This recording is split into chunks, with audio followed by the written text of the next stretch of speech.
From the 915 to H-Town, from the Panhandle Plains to the Valley, and everywhere in between. This is the 50/50 Podcast, powered by College Promoters USA. Join me, Hector Cano, as we cover the Texas high school club and college soccer landscape, along with an inside look at the college soccer recruiting scene. The 50/50 Podcast is a platform about the people and for the people who are dedicated to the beautiful game. College Promoters USA, founded and located in San Antonio, operates as the only family-owned college recruiting company in Texas that brings a truly professional, local, and face-to-face approach to area high school student athletes and their families. If your son or daughter is serious about college athletics, call them at 210-494-6363 or visit collegepromotersusa.com anytime. College Promoters USA, the best investment a parent can make in their high school student athletes. Here we go. It's another edition of the 50/50 Podcast, powered by our proud partners, College Promoters USA. They are America's premier college prep program and high school student athlete marketing service since 1997. Located locally here in San Antonio, you can find them in the Ventura Plaza Shopping Center. You can also find them on social media on Twitter at SATX Recruiting, as well as on Instagram at College Promoters USA. And you can also get more information on the many cool things they're doing and what they're about on their website at collegepromotersusa.com. My next guest, he is an individual that we've been wanting to get on here for a little while now. As luck would have it, kind of fortune fell in our favor. Kind of had some recent pretty awesome recent news, and I'm proud to introduce him as the new head women's soccer coach of Abilene Christian. He is Coach Steven Salas. Coach, how are you? Good. How about yourself? Enjoy your podcast. Like I said, I've watched a lot of them, and just love what you're doing for the community, soccer community. Texas soccer community as well. Appreciate it. So you're the one, huh? You're the one that's been listening all this time. I was trying to figure out who that was. One follow. There's one. All right. Now we appreciate that. Thank you for that. And going all the way back when we had your former head coach and Lance Key, who you've been with in multiple programs.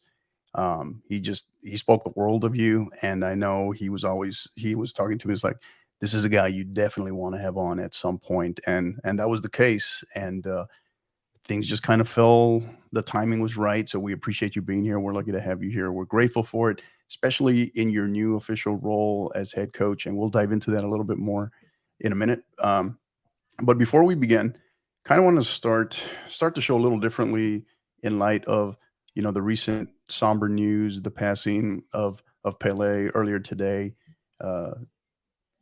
passing away peacefully at the age of 82. Coach, I kind of wanted to throw it your way a little bit, because obviously he was, truth be told, he was before both of our times, right? But in terms of, if you're a student of the game as a coach, right, you obviously know the name. But what comes to mind? What are your thoughts when you hear the name Pele? Yeah, no, I was kind of, telling my girlfriend, I was kind of gutted to hear the news. It's almost like hearing a family member pass away. And for me, I mean, he was inspirational. Like I said, he's before my time, but I watched a lot of film on him. There's a lot of talks of Messi being the best in the world and the GOAT, as you per se. But for me, honestly, Pele was my favorite to watch. And I enjoyed watching him play, as far as, through highlights and through film, and just seeing his contribution to the game in past World Cups and just recent. I think he was ill during the World Cup, so you saw that, right. But you kind of knew that it was coming, but it was sombering to hear today, but definitely a legacy that will live on forever. Yeah, and it's funny you mentioned Messi as well, because he was, before there was Messi, and you can make the argument as well as far as Ronaldo, but before there was any of them, right, there was Pele. And ironically, Messi, the jersey number that he wears, 10, that was made famous. That number, right, that jersey, the meaning of that jersey number was made famous by Pele. So to be able to announce yourself to the world in 1958 win a World Cup at the age of 17, spearhead and lead Brazil to their first World Cup Mm. at the age of 17, to have, what was that, 3 World Cups at the age of 29. I mean, and then you look at it from our perspective right here in America. It's hard to argue against that. No one person, no one man has done more for the sport in this country, right? Um, than him. And I don't think, for our younger generation, for our current student athletes, maybe you're in college, maybe you're in high school, or even parents that may be out there don't really have a history or background of the game. You owe it to yourself to study this individual a lot more, because there's so many fascinating things. And when he came to America in the late 70s, mid 70s, I think it was, playing the NASL, he passing on places like, what was it? I think Spain and Italy, to Yeah. come here. He very much, obviously, obviously he got paid well, but that said, I don't know how many people could have foreseen the pioneer that he would become for the sport in our country. Yeah, no, I mean, like I said, I lived in New York for 5 years and saw the Cosmos. I mean, you'd always buy replica gear. You see his picture everywhere. Like I said, I think his last year was 1977 that he played there, and like I said, his legacy will live on forever. I mean, you see it all over New York, city streets and apparel and gear. So it's definitely still there. Like you said, growing the game in the United States between him and Franz Beckenbauer and players like that in the league. It's Yeah, just it's just a testament to legacy. Again, I can't say enough, the legacy that will live on forever of him being one of the best, if not the best. yeah, yeah, absolutely. So yeah, so just wanted to mention that, speak on that briefly. It's impossible when you you come on a soccer podcast and you get news of that magnitude. It's impossible to ignore, obviously. So, uh, God bless him. May he rest in peace, and obviously thoughts and prayers to his family as well. So the good thing is, from all accounts, he went peacefully in Yeah, his sleep. So that's good to hear. So, all right, Coach. So we'll transition to something on lighter note. Um, World Cup talk. I've yeah. been talking about this. This is the other thing. It's impossible to ignore right on a soccer podcast with soccer coaches. But your thoughts maybe on that World Cup final, the World Cup, the tournament as a whole, Team USA. What are your big takeaways? Yeah, I mean, there's a little bit of a weird mood of it being in Qatar. There's a lot of controversy building up to it, but overall, I think it was one of the most exciting World Cups. I mean, I've spent a lot of time. I was actually in France during France '94. Like I said, Oh, nice. I lived overseas in England, but was in France vacationing at the time. Didn't get to make it to any matches, but it was just. I mean, I think it was one of the most exciting. I mean, obviously, I've only seen '94 and 2006 and even before then and after then. But for me, is one of the most exciting. My personal winners, I kept writing it off. I was like, oh, Germany's going to win. And they were knocked out. And then England's going to win. They're not going to knocked out. I'm a huge USA supporter. I'm with them thick and thin. And I have them winning it. But in the end, it was awesome for Messi to win. I think the storybook ending that we all wanted, whether we wanted to believe it or not. Maybe not Brazil fans and maybe not French fans, but overall, I cried. I really did. At the end of it, it was just you saw all the emotions of Di Maria and Messi and Martinez and all those players, and it was just like, I mean, it was poetry in motion. It really was a love story, and it was just awesome to see, awesome to watch. Would have loved to be there in person. I'm even kind of getting teared up talking about it all. But it Right. just was, it was just an amazing story, an amazing ending. It's an awesome World Cup overall. I really enjoyed watching all of Right. it. Yeah. Yeah. On the field, the product was phenomenal. I think I saw a stat where it was the most goals scored of any World Cup. I don't know. Have you come across that? Have you seen that? Yeah. Yeah, And so on the field, incredible. Off the field, obviously, that's a whole that's a whole other conversation, right? In terms of a number of factors. that you can trace all the way back to 2010. But I think from the World Cup perspective, I think it was a phenomenal tournament, very unique in terms of, because everyone's used to it being in the middle of the summer. Everyone, Yeah, I'm not having to worry about being at work, maybe the holidays, just a very unique twist. But a lot of people point to maybe why it was so entertaining, maybe why it was the highest scoring, was because you had so many of these athletes that were in the middle of their season, right? Not they're not coming off of a 9 or 10 month grind. So yeah, so something to be said about that. How does that transition into 2026, right? Which is 3.5 years away. Uh, we'll see. I guess we'll see. And that's a whole other animal in itself, right? Because that'll become now the largest tournament on record, right? They'll go from 32 to 48 teams. That'll hmm be very unique. It'll be the first 2026 will be the first World Cup to be hosted by 3 host nations. So very interesting. But then when you look at that World Cup final, right? Argentina and France. What I keep telling people, I had this conversation the other day, is I've always had my personal opinions on France, in spite of the fact that they have 2 World Cup titles. But I came away more impressed with them in defeat, right? hmm In defeat than probably any World Cup title, any victory I've ever seen, just because they had to push Argentina to greatness, right? 75 minutes through in, we thought Argentina was just going to run away with it, and then the game flipped on its head, and it turned into just what many people are probably calling the greatest World Cup final yeah, in history, right? And I think what made it, you talk about Messi and kind of getting teary eyed. I got a little emotional from the standpoint of just being proud for the sport, right? of course. Feeling like the sport won, right? The beautiful game showed, because what you saw was you saw greatness on all accounts, hmm on the grandest of stages, right? Both Messi and Mbappe, back and forth, and very rarely do you get to see something like that, right? And and then you add the emotion piece of Argentina and Messi in what many people believe it's his last World Cup. So yeah, it was just such an emotional such an emotional roller coaster.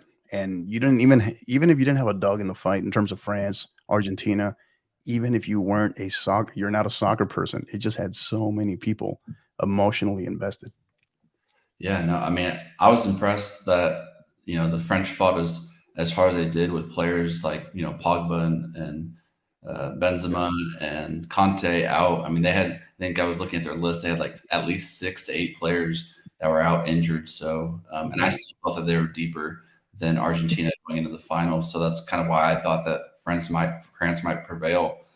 So it was definitely an emotional but roller coaster. But it was Yeah, yeah. fun to watch. It was, one of my good mentors, Marcus Wood, who I know you know dearly, but Oh yeah, he yeah. used the term pure exhaustion, and just seeing the face of everyone after that, overtime, even after regular time, overtime, going into PKs was just a pure Right. exhaustion from everyone, to just where you saw everyone's heart just come out and everyone was just fighting on the line. Players were falling down, cramping up, and Yeah. it was amazing to see. It was amazing to witness, and amazing to watch. So Yeah. Yeah, it was special. That's and I just walked away from there, how it all played out. You hate to see how it obviously it's a whole other conversation, but penalties, having to find a winner and it going to penalties. Unfortunate that there has to be a loser in that case. But yeah, I think on that day, the game, right, the beautiful game won, and I think that's what I walked away from the most. Um, Thoughts on the U.S. men's national team? yeah, I mean, there's a lot of criticism, obviously, with surrounding the coaching as far as future, but just of how they did. I'm with them through thick or thin. I was very proud of them. I was just glad they got out of the group stage. That's always Right. always a plus. Their performance against the Netherlands, I thought was good. I thought the Netherlands just capitalized on their chances, especially early on. It was disheartening to see the second goal right before halftime, and obviously they had opportunities to put one away early on, and probably even not so much put the game to rest, but kind of take a turn for their side. In the end, I was proud. I'm looking forward to kind of what you were saying, the next World Cup, when all those youngsters are 26, 27, 28, and in their prime. So I was happy overall. Obviously, I wish they would have gone farther. I thought Netherlands was a good opponent for them to beat, and for them to be matched up against. But just overall, again, just proud of the United States and how they performed. Excited to watch a lot of these youngsters, Tyler Adams and Aronson and Musa. It was just awesome to see them step up and play for their country.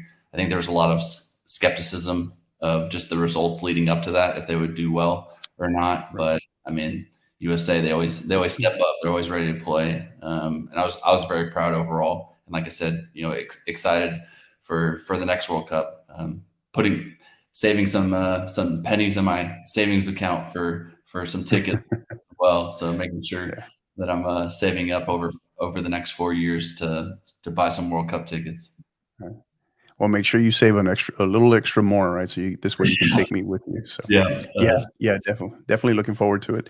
I Yeah. was having this conversation with my fellow office mate there at St. Mary's Hall, who's our head men's basketball coach, and I was telling him because he was asking me about 2026, right? And I was telling him, it's like from where we are, at least where we're at here in San Antonio, is we're going to have 3 sites within 4 hours of us, Mhm. right? Between when you factor in 4 hours or less, right? When you factor in Houston, Dallas, and then Monterrey, right? Monterrey, Mexico. So, so it's going to be pretty special. That's going to be pretty, definitely excited for that kind of a bucket list event, obviously. So, because 94, I was in high school. I think I was a sophomore. I think I'm dating myself here now. Sophomore in high school for 94. And yeah, I mean, it was totally new to us. No one was where this country is at now in terms of the sport, totally different from 94. So yeah, excited for sure. I think in terms of Team USA, it's a mixed bag. I feel came away from it feeling very proud as well. I love the fact that we came out with a sense of an identity in terms of particularly our midfield. The drawback was the depth, right? That continues to be an issue, right? The moment, McKinney not being able to really go beyond 65 minutes was Mhm. tough, right? Was tough. But that, yeah. And I think what scared me, where I kind of, where I kind of felt is like, am I really hearing what I'm hearing? And what kind of scared me and also was like, wow, I never thought I would hear this was, I don't know if you recall, as we were drawing closer and closer to the Netherlands game, how many people, not Americans either, right? Pundits around the world were actually favoring the US, Yeah. the US men's national team. And I was like, I don't know. That's when I was starting to get concerned. But yeah, I mean, the tactics that game, how that, Van Hall and Berhalter, that's a whole other conversation. But as a whole, yeah, it's like, what do we do now in these next 3.5 years? We got, we have Copa America coming as well. So definitely looking forward to that. Uh, Getting to, host that in 2024. That'll be special as well. So, all Yeah. right. So we'll transition now, I guess. The head head women's soccer coach at Abilene Christian, the new head women's soccer coach at Abilene Christian University. How does that sound? Oh, it's a dream come true. A lot of people ask me, what my dream job was, and in the past, I've spurred off other colleges, other Christian colleges. But I was telling the girls this: the more and more I think about it and talk about it, ACU is my dream job. Just a private Christian institution, with their mission for Christ and just the things that they're doing in other sports. And I know men's basketball a couple of years ago knocked off Texas in the NCAA tournament, and Right, right. baseball's doing fantastic. Football had a great year this year, and it's just an exciting time to be a Wildcat. and for me to return back home, I was there for 6 years before, so it's homecoming for me. Yeah. A bit of a side note here. I don't know if you saw. So you mentioned ACU basketball, right? Knocking off Texas a few years ago. The then coach, right? Joe Goulding, Yeah. right? Did you see the story on him the other day with the Pitt football players? Did you see that? He's Yeah. a Yeah, he was in Dallas and drove with his family, those 3 players to it's and doesn't surprise me. I know Joe. He's Yeah. just he's an amazing individual. He'll give you the shirt off his back. He'll drive, 9 or however long hours he drove Yeah. in a rental car to take those players to the game. He's just an awesome individual, very authentic. And like I said, it doesn't surprise me. I had a Yeah. great relationship while he was here, and he's a ball of energy, ball of fun, and like I said, Yeah. Yeah, I remember we were living in El Paso when he was named the head basketball coach at UTEP, right? And I remember seeing his initial interview, his press conference, and the guy was just like, I'm sweating for him just hearing him talk. And I mean, it's like this guy must drink more energy drinks than me, yeah, and then they talked about his like, hey, what do you snack on? He's like, I drink like 4 Red Bulls and 4 Snickers. yeah, And I was like, God, this guy is a ball. You ain't lying when you say a ball of energy. yeah. But yeah, just very passionate. Great guy. Great guy. Yeah. So when we talk about ACU, right? You talked about the dream job piece. Why did you feel, in terms of, obviously there was an opportunity there, but why did you feel that the time was right for you? Yeah, I think, I would have loved to have the job back in 2018 when we won the conference championship and made to the NCAA tournament, selfishly, but I was glad that I had the time to grow professionally going to Louisiana Lafayette. And like I said, I can't say enough about Lance Key. He's an awesome, awesome mentor, awesome human being, and just man of God. And Yeah. just an opportunity that he gave me and how much I grew under him. I mean, he's one of my best friends too, as well. So, but like I said, coming back to it, I just grew a lot of knowledge and humility when it came to that, and so I'm just ready. I feel more ready than ever. Kind of talking with the girls this week, just ready to go. A lot of, like I said in my quote, a lot of excitement around the program, and honestly, I think the girls are a close family. They just need some direction moving forward, and some new excitement and confidence and belief. And I know me and my future staff will be able to do that. And so, yeah, I mean, like I said, I believe my past experience has brought me to today. And it's a blessing in disguise of what I've gone through, and the things that maybe didn't happen, but are happening now. And like I said, I can't say anything more than I'm blessed. Right. So let us kind of peek behind the curtain a little bit. Take us through that hiring process. Kind of, you don't have to go through every detail, obviously, but just how quick was that, and was it quicker than you thought it was going to be? And then, of course, it's right in the middle of all the chaos and the craziness of the holidays, right? And then obviously college athletics doesn't stop, right? It's job vacancies, job applications all over the place. Take us through that process. Yeah, I mean, I would say it happened pretty quick. The girls would say it didn't. They were about a month and a half Yeah. without a coach. So for me, my season ended with Hardin Simmons, and ACU reached out to me, and I was honored by it. Obviously, I spent 6 years there, from 2013 to 2019, so it's a part of me, and they knew that, and brought me on campus. Loved my time there. Just Zach, the athletic director, Zach Lassiter, and Heather White, the SWA. They were just amazing. I was able to meet a lot of the coaches, some familiar faces, some old or some new faces, and again, they just made it family. And it was just apparent that I wanted to be there after the time, and that they had and they shared and their vision. But like I said, a month and a half down the road later, I'm the next head coach, and it was just, like I said, amazing experience. Can't say enough what they've done for me. Also, the girls just making me feel super welcomed. Obviously, I know a lot of the alumni, even the senior group. I kind of recruited them coming in, and they spoke highly, and they were super pumped for me. A lot of smiles and Yeah. a lot of cheers, and just for me, like I said, just excited to be in the spot and get going. The only thing that was weird is, like you said, I was hired. I think my first official day was the 23rd of December, and I show up. I'm like, let's go. Like, I'm ready. Like, high fives, and it was like, nope. Zoom meetings, Zoom calls. Staff is gone for the holidays, and it felt like, I'm having Zoom calls. It feels like COVID all over again. So like, I'm ready for the girls to be back on campus. Like I said, reached out to them on Zoom calls individually and together. And yeah, I just can't say enough about how awesome this team is and how awesome these girls are, the staff and all of ACU and ACU athletics. So you show up day one, December 23rd. You're fired up. You're ready to go, and everyone's like, "Hey, welcome, Merry Christmas." They're on their way out, right?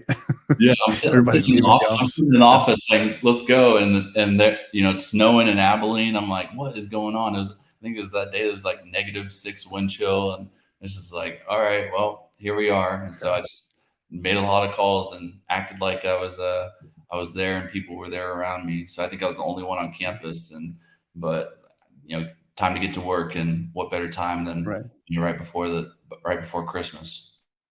Yeah, that's pretty awesome. So one thing I always like to ask new coaches, right, is, do you recall?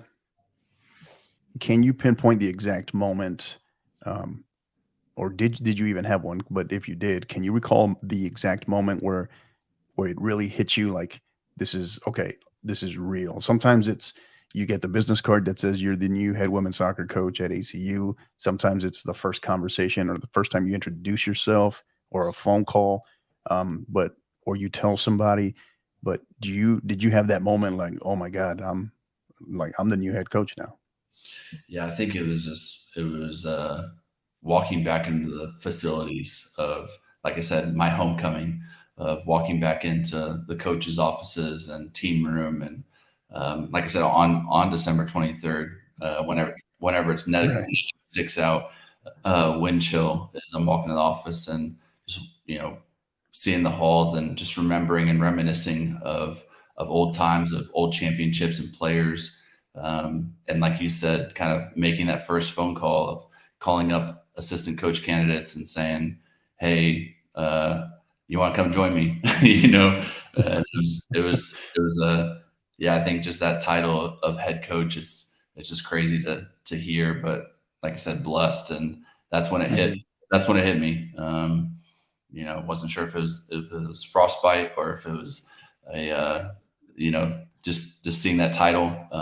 The softball coach, also her daughter wrote a nice little sign that said Coach Salas, and had little figurines, and that was my nameplate. So that was pretty cool. I texted her and said, "Thank you for that." Nice. So just those touches, those moments, just made it surreal.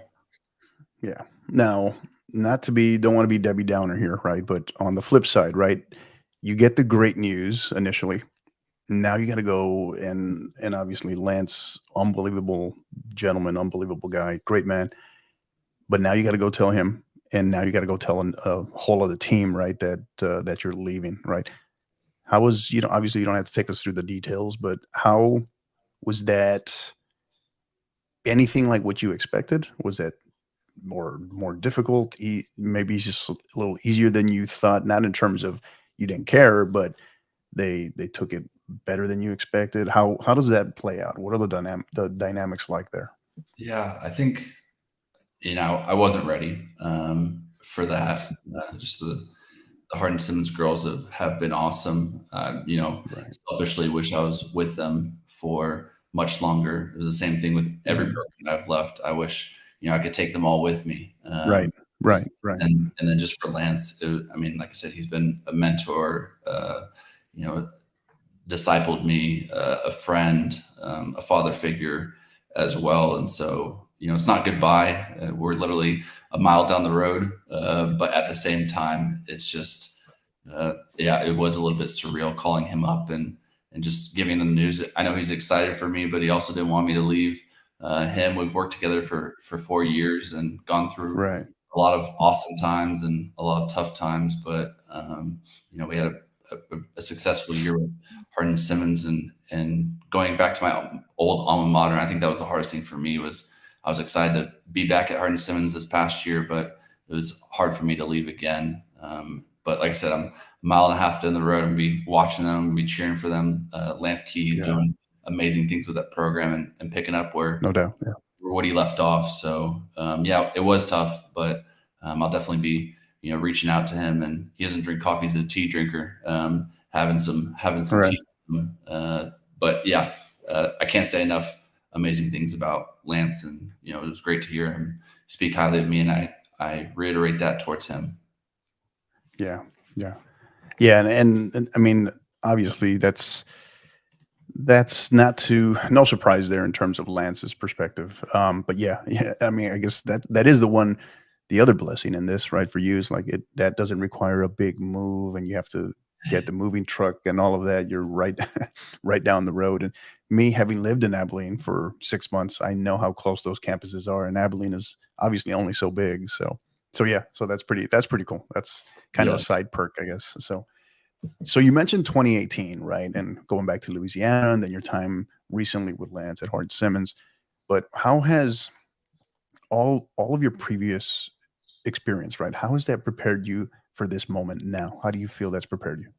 yeah. No, I was kind of talking with the girls about my background as far as playing. Obviously, I played at Hardin Simmons. Dan Hager, who's recently retired, which was also tough for me to swallow. I went to his retirement, uh, you know, party, or actually not party, but retirement meeting, and it was tough to see. But starting from him, Marcus Wood, who built my foundation with my coaching game, and Casey Wilson, like I said, I was kind of bittersweet with that, as he gave me an opportunity and helped me grow, and just taught me blue collar work ethic, and just I mean, he was the only coach before me for 16 years of the program. So like in my I guess talk, and when I shared with the athletics program about him, is that his legacy will live on forever in this program, and we'll cherish the history that he's had and all the hard work that he's done and that we went through for 6 years.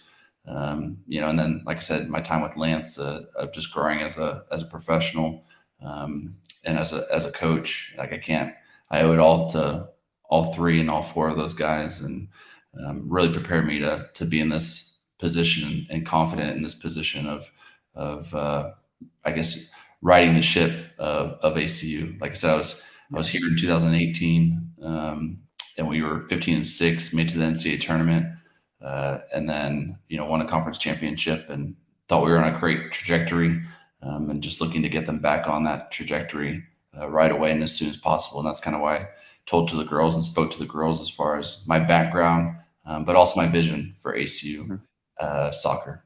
Yeah. Yeah, it's pretty phenomenal. It's pretty amazing when you look back. If you're a bit of a historian on the college soccer front in Texas, particularly the amount of coaching talent, great coaches that have come through Abilene in particular, right? ACU, and then you talk about Hardin Simmons in particular. I mean, Coach Hager, you talk about, what he did there, what he established there as well in terms of making Hardin Simmons a national power on the women's side. And then Lance steps in, you come in, Lance is able to get that assistant role there, you come in, and then now there you go, right? Springboarding into a job there at ACU as the head man. So yeah, it's pretty amazing, pretty phenomenal when you look at a town the size of Abilene, right? Yeah. Um, so what would you say? What can they expect that'll be different about ACU now that you're in that role? Yeah, I think just for me, it's I'm just a positive leader. I love to have fun. I love my freedom, just to express myself, and have the players express that. I think just overall student athlete experience is just doing. I told the girls, like, doing the small things about where we go to eat, where we what type of gear we wear, how we treat each other, just how gracious we are, celebrating with them on the sidelines, and just being for them, and just having fun in the end. I mean, that was kind of the feedback, is just having joy, growing our passion for the game, and just having, just growth overall. And that was the biggest thing. Is just, nowadays the big topic Yeah. is mental health. And I'm very aware of that and would want to hire a staff Right. that helps embody that, of just being alert to, hey, let's just have fun. Let's, the soccer field or soccer pitch needs to be a safe haven, needs to be a safe space of where we can express ourselves. We talk about Pele, just a beautiful game, and just a chance to express ourselves, of the joy that we have, the passion that we have, and just having a fun overall student experience. Where I told the girls I want them to look back on their past 4 years or 1 year with me and just appreciate it and just be like, man, I'm really thankful for this time. I talked to a lot of the alumni.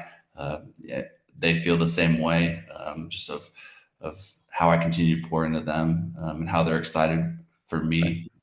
But yeah, that's it. It's just overall student athlete experience, just growing the game at ACU, and passion and joy within themselves. Awesome. So, in terms of your, obviously you don't have no names or anything like that, but the what goes into the thought process, the philosophy, the angles of approach. Now that you're in the middle of assembling your coaching staff, right? What's the take there? What's the approach there?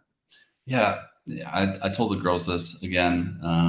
The two things that I'm looking for is one, coaches that complement me in a way that have the same vision that I have, that have the same support and trust, and that we can just have one vision, and emphasize the important pieces when it comes down to what we want ACU soccer and what I want ACU soccer to look like.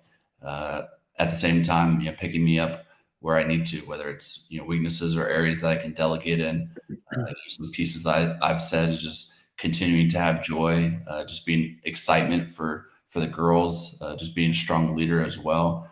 I kind of joke around as Yeah. I've never been an 18 to 22-year-old female student athlete, so I've been a male student Right. athlete. So Right. hiring a strong female and having a strong female that will help embody that as well. So, like I said, I'm just looking for someone that compliments me, someone that wants to live life, with these girls, and they're awesome.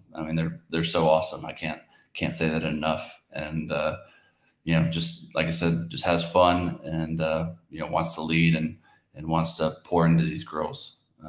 Yeah.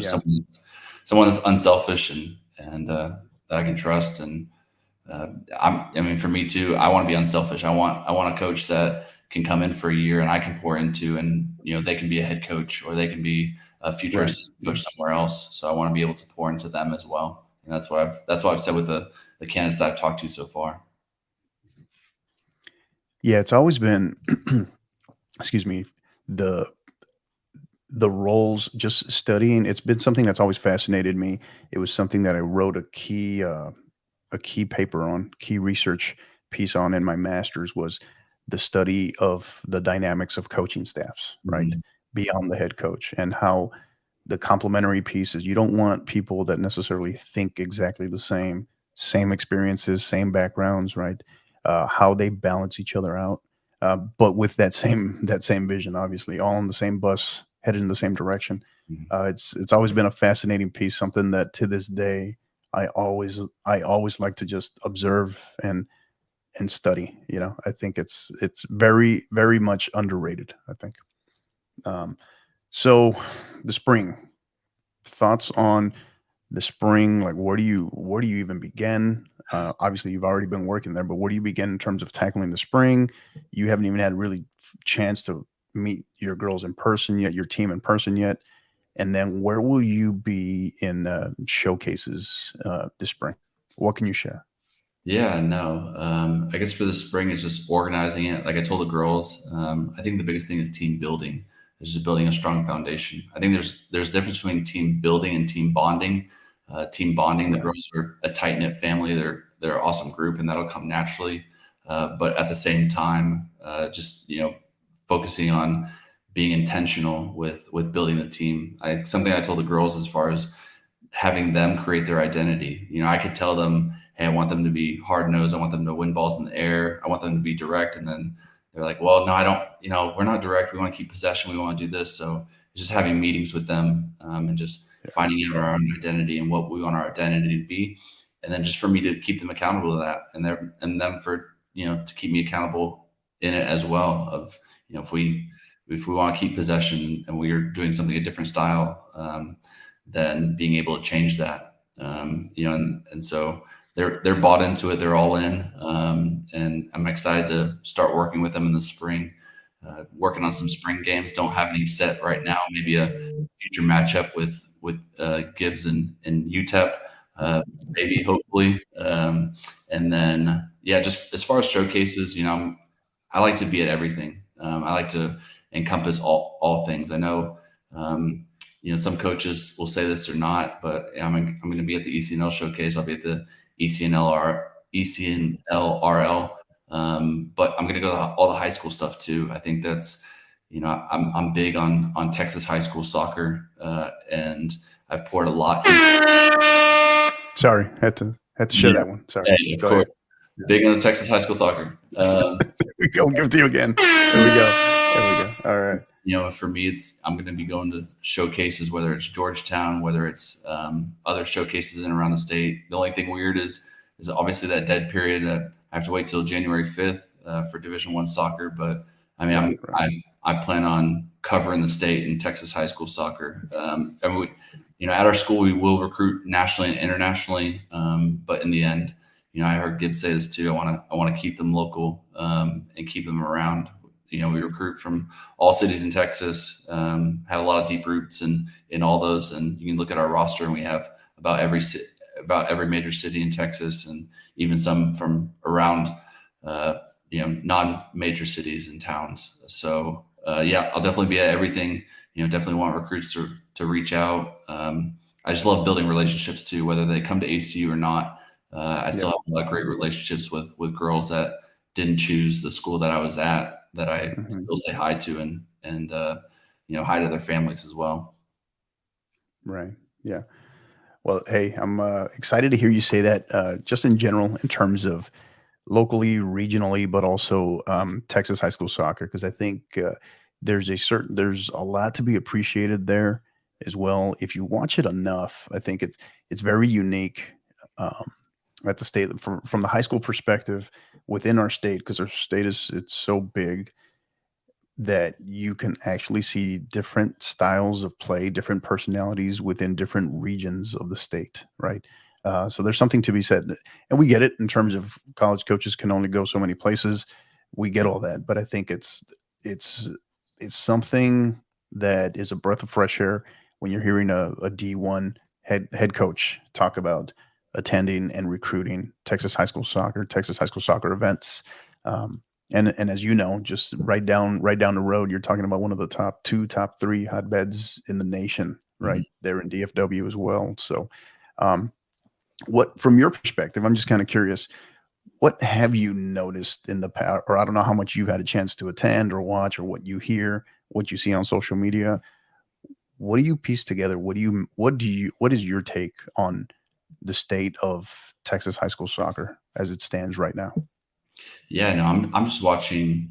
I think there's a lot of parity in it. I mean, there's the powerhouses of, you can say on the women's side or on the girls' side, as far as, South Lake and Prosper, and you want to reach down into Austin. I mean, schools like Round Rock and San Antonio, Reagan, Johnson are great schools for girls soccer. And so I'm just seeing more and more parity that comes throughout the conference. Like, yeah, you can say DFW is a hotbed for soccer, but I'm enjoying watching these Houston and San Antonio and Austin teams giving a run for their money. I'm not sure whether people know this or not, but I'm also a Texas high school referee, and have been for since 2011. I actually did the 2014 or 15 Texas state championships.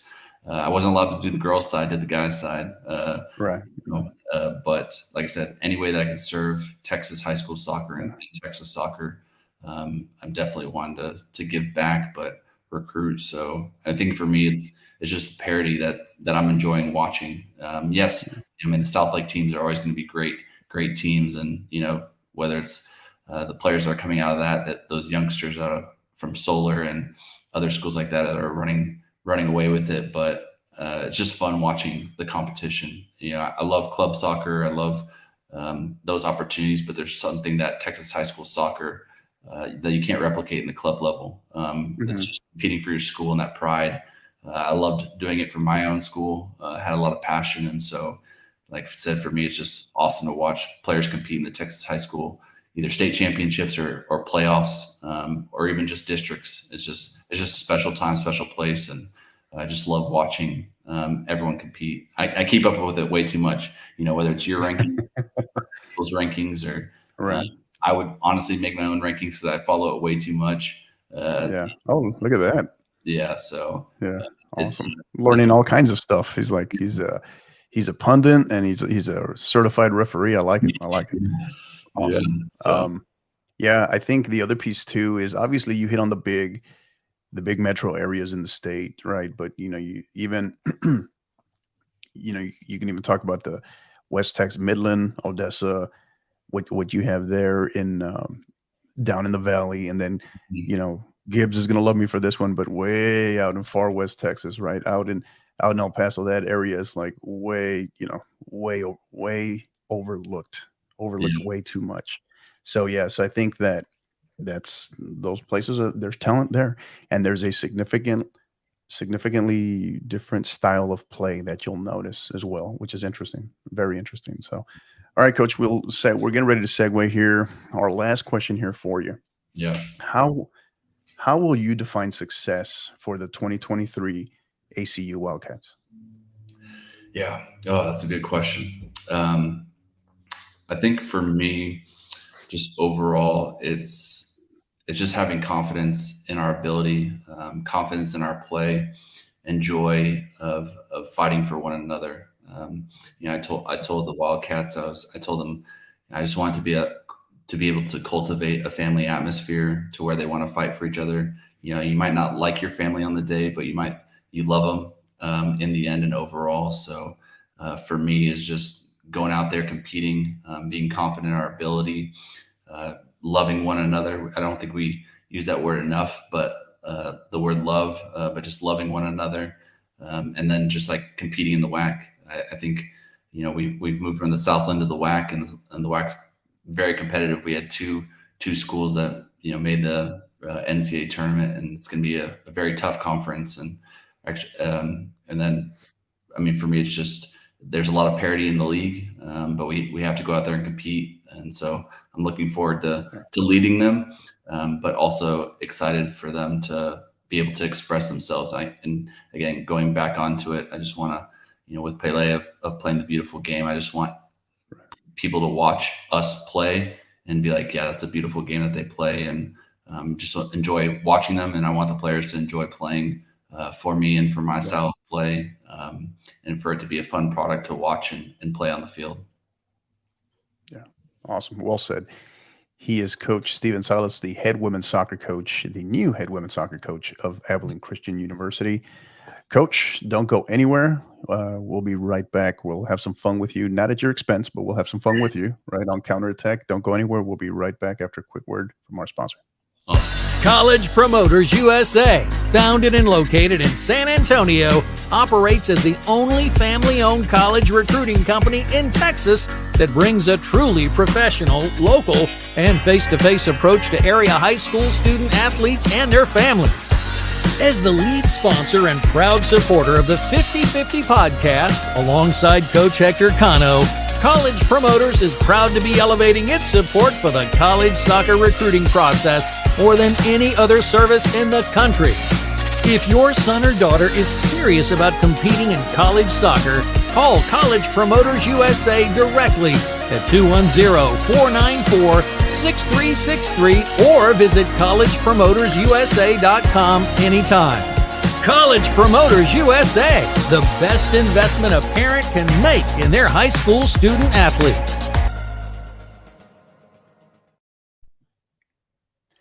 All right, and we are back with Coach Steven Salas, the head women's soccer coach of Abilene Christian University.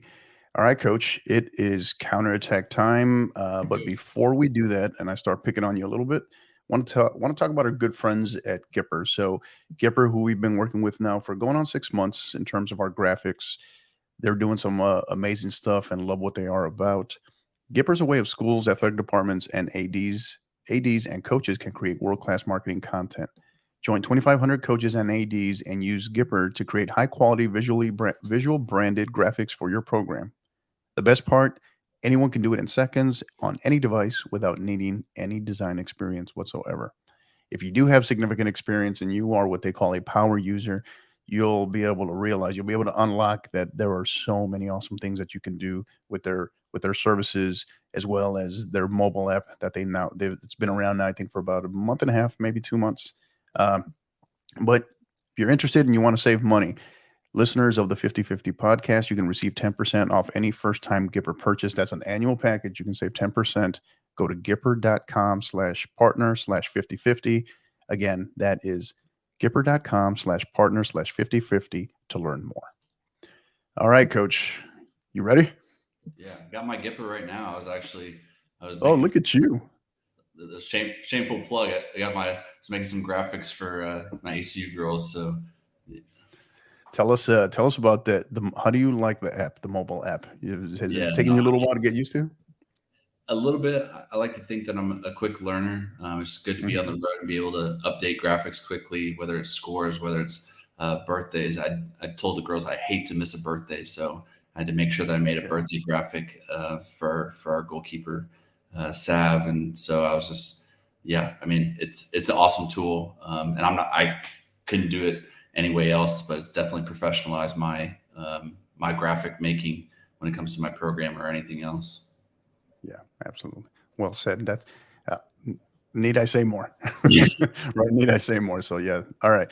All right. So counterattack time. We ask you about. Got a dozen questions here for you today. So we'll have some fun with you. Some soccer, some non-soccer, but I think you'll do just fine. So all right.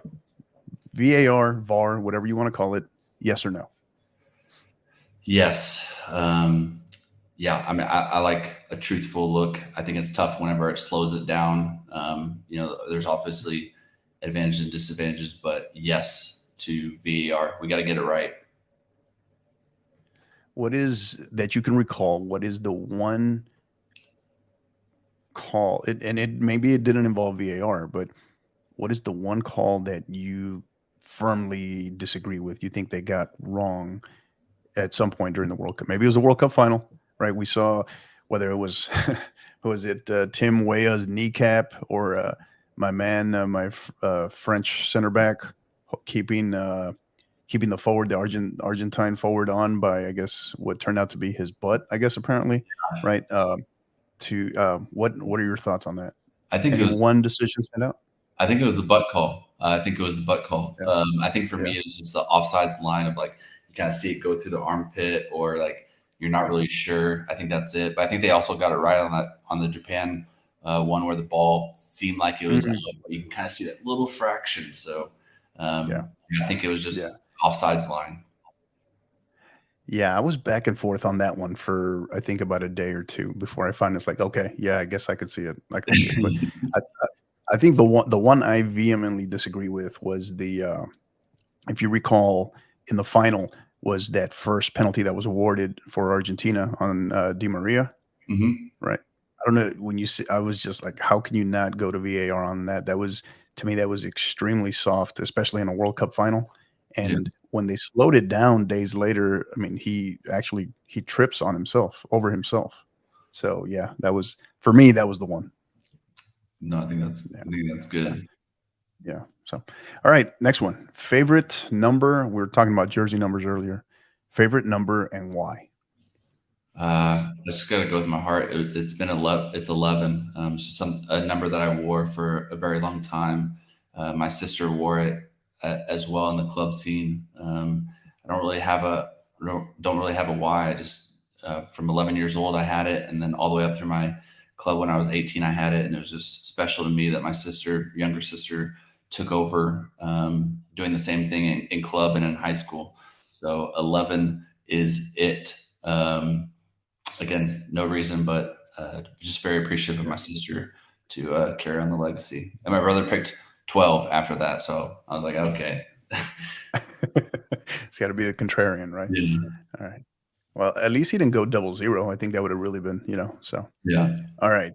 Next one. Lake, ocean, or river? Ooh.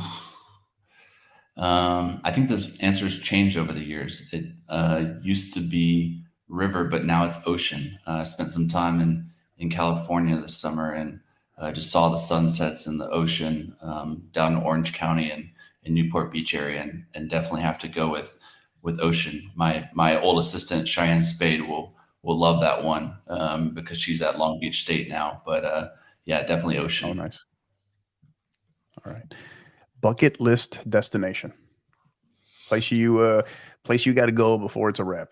Yeah. Oh, that's some tough ones. I would probably say New Zealand, which I would love Mm, to go for the Women's World Cup, but it's definitely right. someplace I like a little adventure and to go out there on that island. Yeah, yeah. Yeah, I've always been fascinated with that. That's a place I'd love to go to as well as Australia, but New Zealand in particular, just because for a number of reasons, just I think the culture, and then I've done a lot of reading and research on the All Blacks as well. Yes, So to be able yes, to go dive into all of that, yeah, I would love that. Yeah, yeah. The book, it's a The good one. Legacy, is a good one for the All Blacks. Mhm. Yeah, absolutely. Hobby you discovered during the pandemic? Wait, say that one more again. A hobby that you discovered during the pandemic. Maybe at the peak of the pandemic, you picked it Yeah, up, you were doing it. Maybe you're still doing it yeah. today. I think that's two parts. One is finding a way to work out and make workout equipment out of paint cans and buckets and rocks. The second one is probably just picking up an old one of fishing. I just I like to fish, but kind of grew some more time in fishing in my free time whenever I wasn't on Zoom calls. Yeah, yeah. Yeah, that's one that I wanna get back into is fishing for sure, Mhm. especially up here where I live. So, yeah. Um, yeah, you brought back flashbacks as soon as you said that first part of getting creative with workout equipment, because that was some of the stuff we had to do when I was in Iraq and Afghanistan. So, yeah, Yeah. you have to it's interesting what you can come up with. Hmm. Alright, next one. Greatest sports movie. I would probably say just because I like a good underdog story is Rudy. Just Mm, watching someone come from nothing and his teammates celebrate him just at the end. It's not a soccer movie, but I just appreciate watching it and just watching the end when when his team celebrates him and just how they're so much yeah, for him. yeah. Okay, Rudy. Haven't seen that one in a while, so Mm. alright. Favorite and least now this one has the potential to end the podcast on the spot, so All you gotta right. choose your answer carefully here, alright? So, favorite and least favorite soccer team. This one's easy. Favorite soccer team's U.S. men's national team, and worst or least favorite is the Mexican national team. So There you go. just that Alright. rivalry you kind of put up lately. I still want to watch that documentary that they Good put up. good rivals? Good Yes, rivals? I have yet to Yeah, see that, but it's just have good, a it's good. I don't like to use the word hate, but have a strong dislike for the Mexican national team Yeah, whenever we play against them. right, yeah. Yeah, it's very good excuse me, it's Good Rivals is, so it's a three-part series, and so, yeah, all 3 episodes were out 'cause they weren't all released at the same time, but it's very good. It's done very well, and if I'm not mistaken, if I remember correctly, I think the late Grant Wall was behind part of the production, I think, of that because he's featured or I don't know if that was just his baby exclusively or primarily, but he's featured in it a few times as well, so, Yeah, I'll definitely um, have to watch it. yeah, very good. It was very because it's when you talk about those 2 countries, there's so much more at play than just, the game, right? The game of football, the game of soccer. And I thought they did very well on hitting on all of those other pieces, those other dynamics. So very good one. Definitely recommend it. All right. Steven Salas is appointed the soccer czar in America. He's in charge of all of soccer. What is his very first decision he makes on day one? He can change anything in soccer. You can change anything in soccer tomorrow. What's the very first thing you change tomorrow? That's a tough one. I mean, for me, it would just be putting more attention to the men's national team and women's national team jerseys and kits selection. Oh, God. I always see the other almost having Yeah. a designer come in and make our kits, just because I see all the other cool ones like Nigeria and I mean even France had some great ones. So I'm a big gear guy, and look good, play good. So I would just want to make sure Right. that we look good. I saw a lot of replicas and renditions of what it should look like. I think I saw this black one with like gold stars and stuff like that. I was like, yes. And then we Yeah. saw ours, and I was like, we could have done Yeah. better, especially with Nike being in the United States. Definitely Yeah. want to change, make sure that Yeah. we look the best when it comes to it. Yeah. Yeah. Yeah. Yeah. Yeah. I don't even know where to begin with those kits, but yeah. Yeah. And then the other piece too was they didn't think it through whatsoever in terms of the placement, right? Yeah, The placement of the crest for the women's one, and yeah, did you see the women's? Yeah. mhm, The women's because since they have the FIFA champions badge, it's like, oh my God. It's yeah. like, come on. Come on, do better. Do way better. Yeah. Sure, you're expecting something So tactical or something soccer related, but yeah, it was gear related. That was kind of for me. yeah. That's big for me. So speaking of kits, speaking of jerseys in particular, I'm on this big uh push. I want to see so in 2026, I want to see the new 2.0 version of the 1994 We denim White Stars jersey, right? What do you think? we all want to see it. That's kind of where I was going to go with it. Is Yeah, want to see I like a little old replica, but being brought a little bit modernized, or maybe not as much, maybe right. not as heavy and thick material. But can we modernize it and make it look like that? We like a little throwback, at least for one of them. Yeah, yeah. I'd love to see that, and I'd love to see the old. If you remember I don't even know what to call it, the old like multicolored black, red, orange, yellow goalkeeper jersey that Tony Meola wore as well. Bring it all back. I want to see Yes. it all. So that'd Yeah. be great. I That would like be great. Now, and speaking of that, those jerseys, what is that you can recall, um, being that we're talking on the men's side, maybe, or men's or women's, right? Because they have had some alternating kits here along the way. What has been your favorite U.S. soccer kit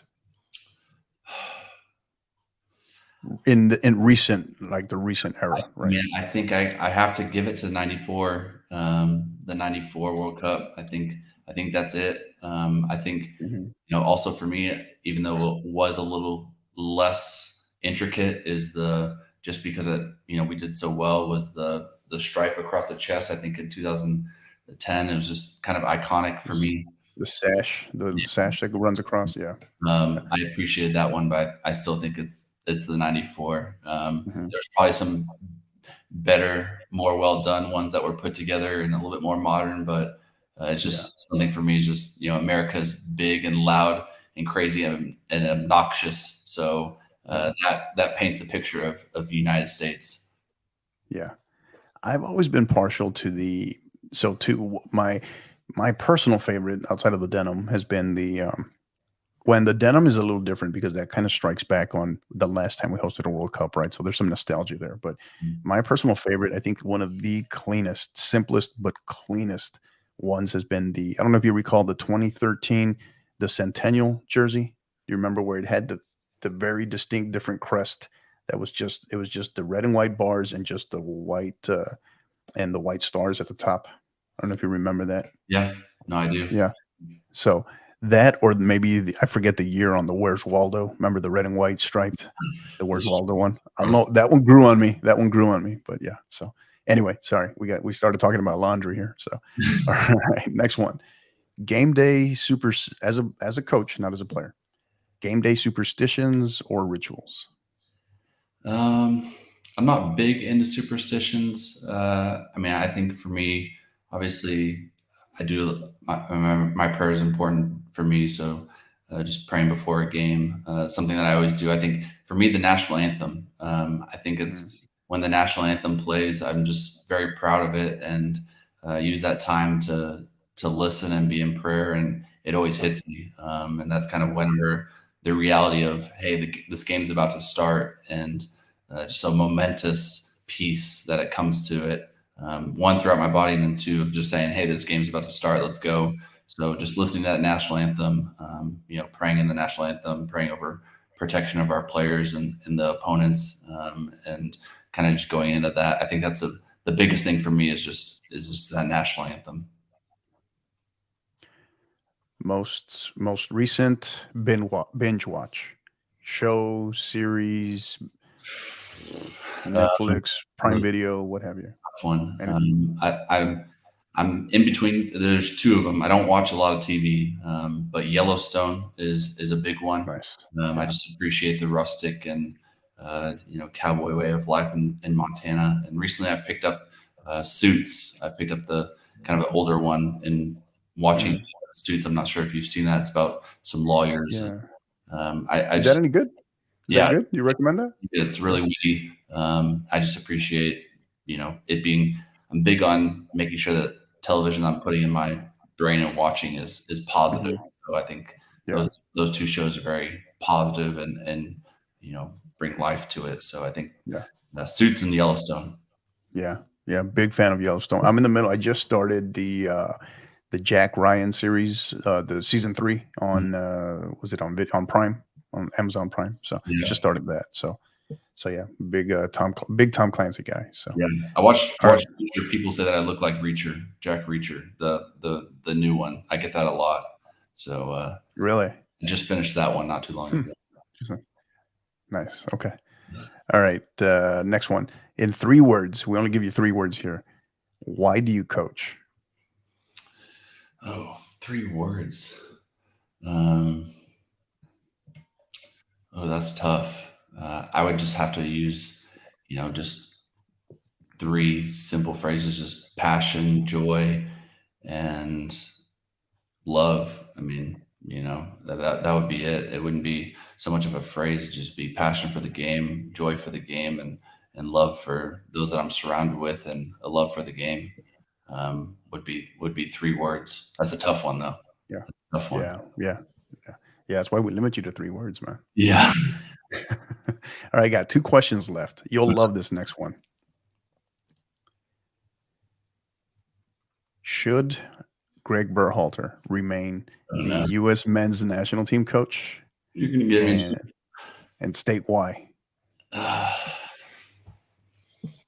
mean, for me, I think yes, because I was trying to think of the other options. Like, I saw a list of other coaches. I think he did some really good things. I'd like to see what he does over the next 4 years and building some consistency with the coaching. We had Jurgen, we had, I just think for me, it's a yes. It's not 100% yes, but it is a yes. But I mean, I'd be open to discussions. They could blow my mind. I saw someone say that, I forgot whether it's Mourinho or Pep was an option. And I was just like, I'm not sure Pep is coming to the United States. That might be something that I change is spending a lot of money on our head coaching search and candidate of being able to pay them as much as Nick Saban maybe makes. Yeah. I don't even want to get started on that one because that'll turn into another 30 minutes. So I won't. I understand. I will give my take on that one. So, all right, final one. You go back to when you used to play, right? And then you factor in everything you've learned and your experience as a coach now. If you could go back, how would you have coached you back then as a player? Current coach now could go back and coach the then player growing up in you. How would you have coached you? Yeah, no, I think that's a really good question. My high school coach early on, Metcalf, he kind of told me just to be more passionate, and I kind of grew my passion for the game, but it'd just be putting in the work. I think I was a very talented player and relied on that, but again, after Lance Key, just seeing what he's done and hearing his testimony of going from Division III player to, starting in the MLS, it would just be, really seeing the perspective of, hey, put in the work outside of practice. You can't just get better in practice, but putting in the work, just 10 minutes a day, 10 minutes a day. I wish I would have done, looking back on it. And just that my coach, tells me that and instills that in me of doing that extra 10 minutes a day will build up. It's 70 minutes a week, and you build that up over time, and you just get better. So yeah, just be doing stuff in my off time, just to not just rely on talent, but hard work. I know the always phrase of hard work beats talent when talent takes a day off or anything else based on that. So it's just doing the extra. Yeah.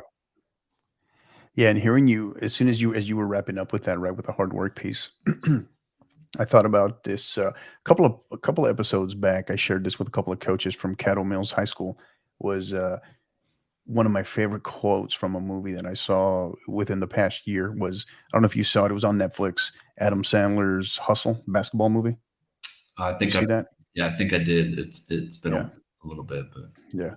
Good, very good movie, but he drops a quote in there saying, talks about obsession is going to beat talent every time, right? Every day or every time. And that one, just when I heard it, it just boom, I just filed it way back here, right? And yeah, it's so true, right?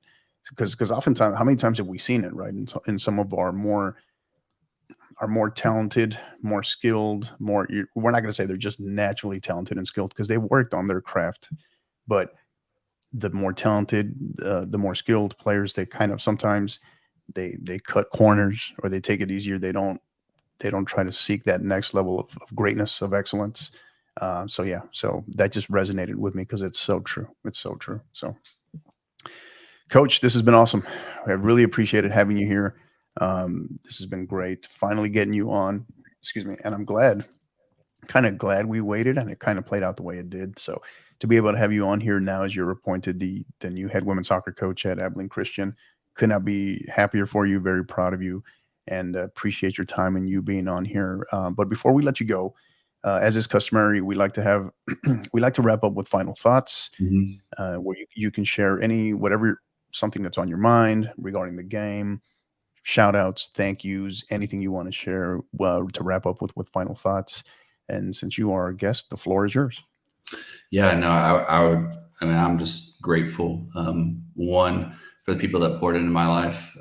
When it comes to Lance Key, when it comes to Casey Wilson, when it comes to Marcus Wood, and even Dan Hager, and all my high school coaches as well.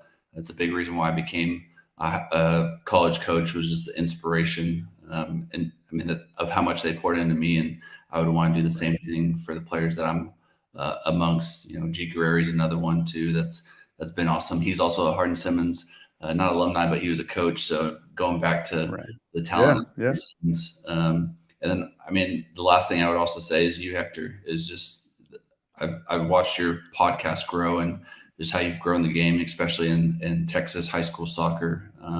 I just enjoy watching it, and I mean, there needs to be more. I'm not trying to build up competitors or anything else like that. Um, I just appreciate watching your podcast and you growing the game, because it has grown tremendously in the nation and in Texas. I can't wait to see it grow more, but I think it all starts here and in the conversations that you're having and your passion for the game. So I just appreciate kind of everyone that's poured into me. But yeah, I mean, that would pretty much be it. Yeah.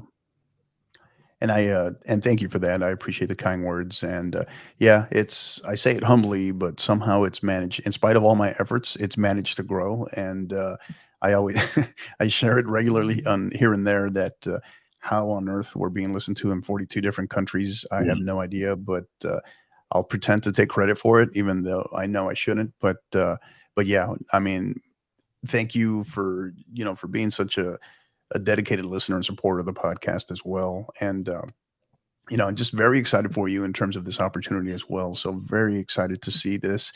And I wish you, obviously, you got to hit the ground running, get ready, prep for spring, finishing your coaching staff, finally getting to meet your team as well. So there's so many dynamics there, but I know you're going to do well, and I know you're in the right place, and I wish you the absolute best. Anything we can ever do to help you out, don't hesitate to reach out as well. But yeah, I think for me, in my final thoughts, really just kind of want to go back to what I was sharing in the beginning, is in terms of we lost the today is a set kind of unlike December 18th, where it was a great day for our sport in terms of that World Cup, that epic World Cup final. Today is is the opposite of that. Today is a very sad day for our sport, because when you look back and we talk about the passing of Pelé, he was, he passed peacefully at the age of 82, but what he meant for globally, right? He was up there. I was hearing something earlier when I was driving back on the road earlier today. They were talking about how there was a point in the world where I think it was Pelé, Muhammad Ali, and the Pope were probably the three world figures, and people said in that order, which was just mind blowing. But Yeah. right, but I think that he was that big. He was the original number 10. He was the original. I call him the goat of goats. But Mhm. what we've seen here in the last 2 years between the passing of Maradona and then now Pele, I think it's just it's part of the reason why during this whole great rivalry, if you want to call it that, between Messi and Cristiano Ronaldo, where I just always like to step back and just enjoy the moment, right? Because they're going to be talking about those guys, and then you have Mbappe stepping in. You have hopefully Holland, right, Mhm. stepping in as well. So it's important to enjoy these, right? These great players that we have. Same thing goes on the women's side, right? From we talk about Marta and who we've had. I go all the way back to Michelle Akers. I'm a huge Michelle Akers guy, and as well as Mia Hamm, the greats that we've had on both sides. Enjoy them while we have them, rather than trying to set them up to knock them down or compare them to who's greater. Uh, but as it relates to Pelé, if you're not very familiar with him or his impact on the game, particularly in this country, you owe it to yourself to go back and do some research. Be a student of the game. That's kind of my challenge. So, but that's going to do it. Those are my final thoughts. Again, for our listeners, thank you for your support. We really appreciate everything each and every day. We constantly say that you're the reason why we do it, to help keep us on track and not let us forget our mission. So thank you. Thank you for all your support. Again, you can find us on, you can listen, you can find us on all podcast platforms. You can also find us on YouTube at the 50_50 podcast. You can also find us on Twitter at 50_50 pod, as well as on Instagram at 50_50 podcast. So until the next time, this will actually, before I forget, almost forgot, this will actually be our final episode of 2022. We will be back next week. Look for that post that'll get posted probably within the coming days. Hopefully, we're looking to be back early in the new year. But this is it, Coach. You're our last one for 2022. So Wrapping it up. yeah, I love it. yeah, really appreciate you being here. So again, for our listeners, thank you. Be safe during these next couple of days during the holidays. I mean, the new year in particular, and want to wish everybody a happy new year. And we'll see you in 2023. And until the next time, keep downloading and keep listening. You've been listening to the 50/50 podcast, powered by College Promoters USA. Help us continue to grow by liking, rating, and subscribing on all major podcast platforms. And don't forget to follow us on Twitter at 50_50 pod, on Instagram at 50_50 podcast, as well as on YouTube at the 50_50 podcast. Until the next time, keep downloading